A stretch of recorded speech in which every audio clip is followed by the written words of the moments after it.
So I think it's particularly interesting that I'm homeless now while all this coronation stuff is going on, while we have to witness the spectacle of opulence, power, wealth, the ingrained inequality and privilege of the royals over the rest of us. I've been in situations very recently where I've not had enough money for food. And a lot of people, particularly people in places like this, in this building, like that is the reality for people out there.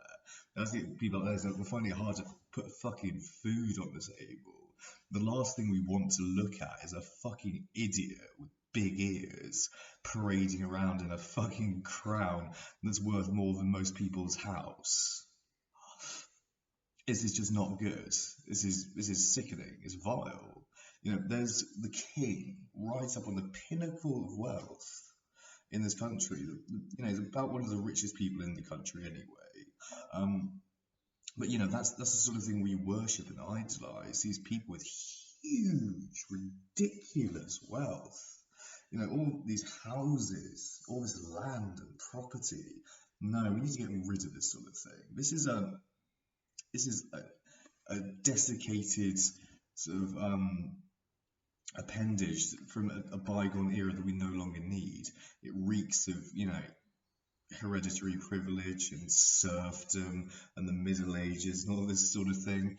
And the sorts of people who line up to blow smoke up the arse of the monarchy, they always defend it by saying things like, oh, it brings tourism into the country, it brings tourists in, it brings money into the country via tourism. Like, no, it fucking doesn't. Like, that was proven, by the way, with the coronation. It's like, where are the plain nose of American tourists then?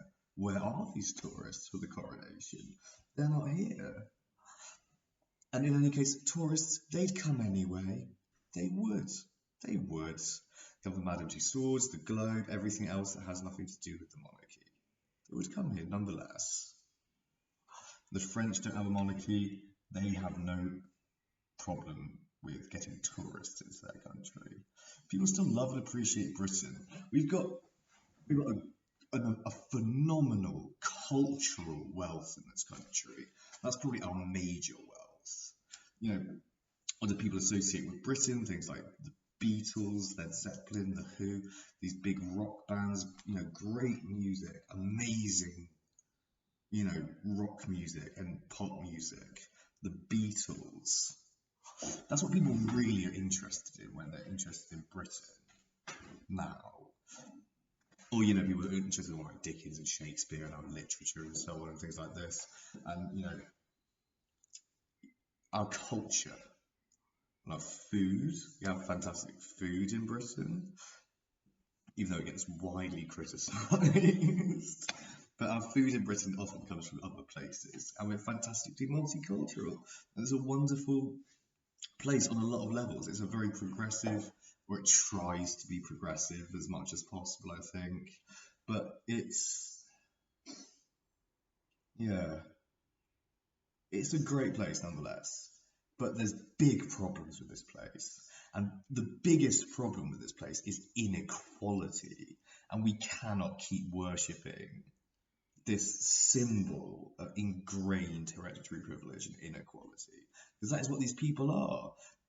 These people, they're born with silver spoons in their mouths, as we all know. They're raised in this alien environment where they don't really ever have contact with normal people so much.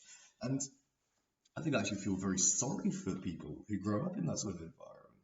I wouldn't like to have been raised in that environment where there's no one around except the other exorbitantly rich kids of aristocratic lineages and so on. No, fuck that shit.